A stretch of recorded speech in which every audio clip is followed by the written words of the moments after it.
Another day, another new survival game has just been announced. This is Forever Skies, a brand new survival experience. Initially going to be in a Steam Early Access as a single player game, but it does look like they are going to be adding multiplayer or co-op to it in the future. So let's take a look at the latest announcement, a couple of interviews with some other outlets to see extra information, and lots of the screenshots, a bit of analysis of what this has to offer.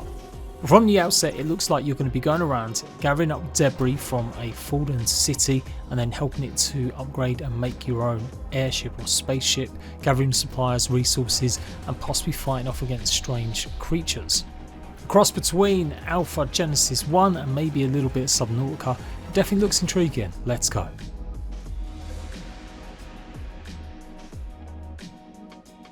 So it's made by a little Polish developer far from home. Can't say I've seen too much about them or anything they've made in the past. And as usual, it's going to be another early access game coming at some point in 2022. No definitive date or timeline, just at some point this year. So the focus of this game is about building and controlling your airship. It's going to be your home, your workshop, your laboratory and more, while flying above the surface of Earth. Control and steer it towards the ruins of your civilization and mysterious anomalies. Manage your airship hull and its integrity, extract and gather resources to improve your airship and make it uniquely yours. Now if that premise sounds familiar, then Alpha Genesis 1 came out a couple of years ago and I thought this was pretty decent. Similar concept, but maybe executing it a bit differently. In this one, you go down to different alien planets to gather resources to bring them up to your ship, which you could upgrade and add different modules on to make it bigger. It was more of a roguelike than really a big survival, but there was definitely some cool elements in it.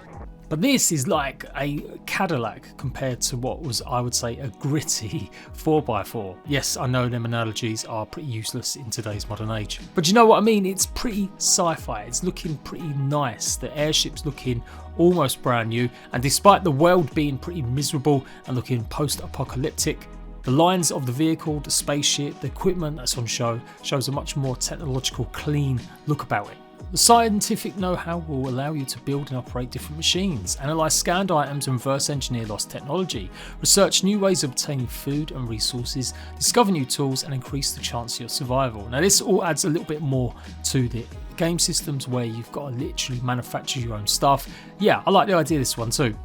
You can see here in this tiny little clip showing how you would build yourself a little scanner, basically building up the blueprint for it and then having it rendered, and that's it, that's your new tool. Explore and extract resources from the ruins that were built up high to escape the dust, surrounded by drifting debris caused by a strange anomaly.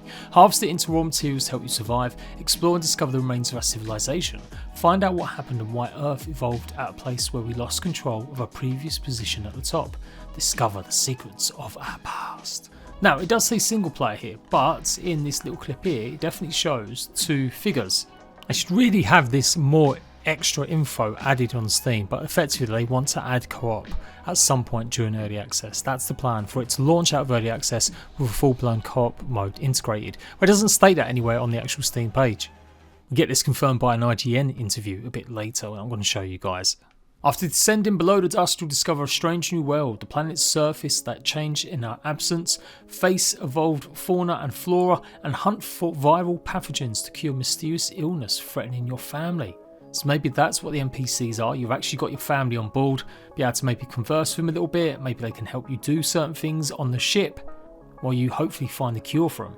Forever Skies is an action survival game taking place on Earth, which was devastated by a global ecological disaster. This event caused the surface of the planet to be covered in a colossal layer of toxic dust. You're returning to our planet hundreds of years later. Will you recognise our world? So it looks like the team behind this are a pretty big studio. It's not like just made by one person here. And apparently they've got experience working on games like Dying Light, Divinity, The Medium, Outriders, League of Legends and more. But yeah, they're still small compared to most other devs. Hence why I guess it got a bit of coverage on IGN and a few other sites immediately on release day.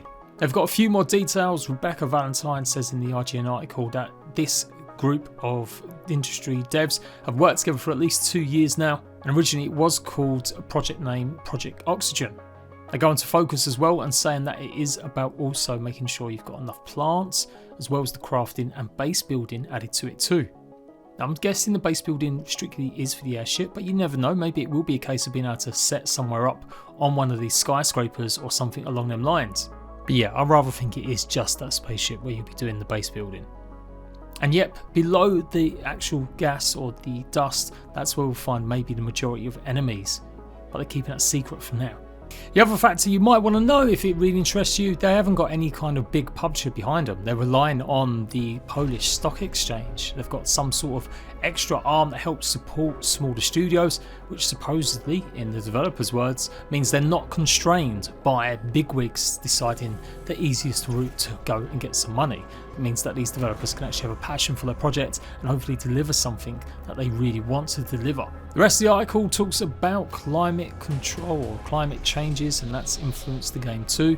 In fact, Bloomfield's pretty much one of the lead dudes here, as adamant that the studio isn't just neutrally presenting possibilities, it's explicitly trying to join the climate discussion. Apparently Krakow in Poland has a lot of pollution, and this is what maybe influenced them to make this as well. We do get some higher res shots, although these are all available on the Steam page as well. Some other noticeable bits from the IGN interview: falling ill and recovering is an integral part of the survival loop. As a player, you'll be researching viruses and even infecting yourself to get stronger. On one hand, it's unavoidable, resulting with symptoms impacting breath rate, tolerance to foods causing dehydration.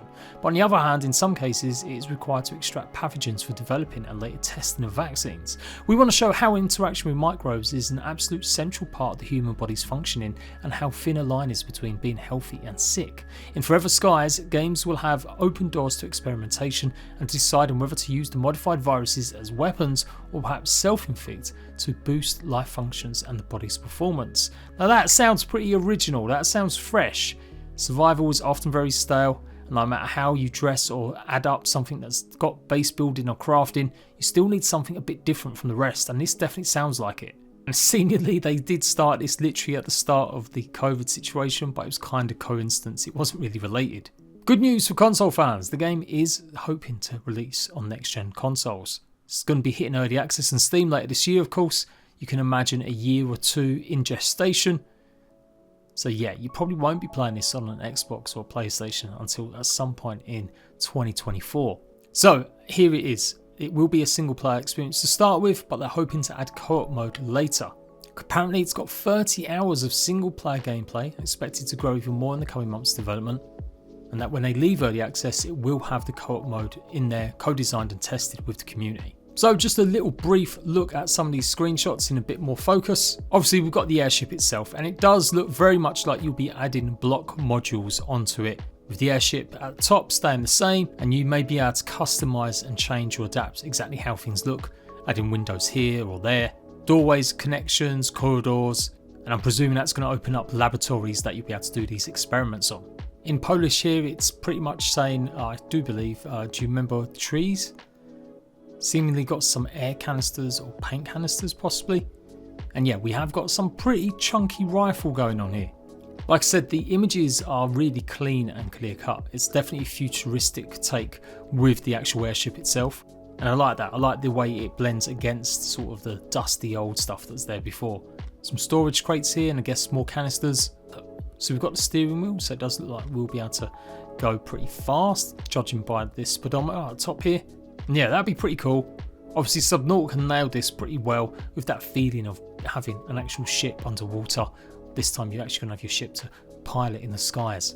Then we get a slight look at possibly what's underneath them skies. It does look like there's some sort of forestry areas down below. Whether that's safe, I'm not sure. I mean, it looks like forestry areas. Maybe it really is just that green smog that just covers the land first, as it does show that off in the trailer. But yeah, either way, it looks like I really want to go and explore that for sure. It's enticing. But then we can see here we've got the crafting station. So this apparently is what a crafting station is going to look like. Almost like a futuristic 3D printer. And then you've got a few little options. You can't really make out too well. I'm guessing there's some sort of guns or devices. And in this one, again, more just storage places by the looks of things. Although the gun looks different again. This looks like it's some sort of drilling tool, or it may be what you are actually getting some of the resources with shown in the trailer and a few other screenshots. This will be like how you gather stuff. So yeah, I really hope the idea of having these modules does mean you could literally build it however you want. Come up with some crazy ass designs. Then clearly got the abandoned state of these old building blocks, losing hull integrity if you bash into them. So yeah, making sure you're able to repair your actual airship. That looks like it's going to be a play important part. And it does look like you will be able to find some sort of loot as well in cases out in the wilderness, not just simply taking or tearing down stuff that's already there. And we get a little look at the actual growing of your crops and plants. So I'm guessing some of this stuff is going to be used to make some of them concoctions that we'll be testing ourselves. So I imagine it will be a case of giving you a boost if you use it on yourself, or potentially using it as a deadly weapon against certain creatures that you'll come across in the world. So there we go, that's everything you need to know so far about Forever Skies. Get any more kind of information about the game, I will let you guys know. And of course, as soon as we hear anything about a solid release date, I'll be one of the first to tell you all about it. Until next time, Ratbags, I'll catch you later.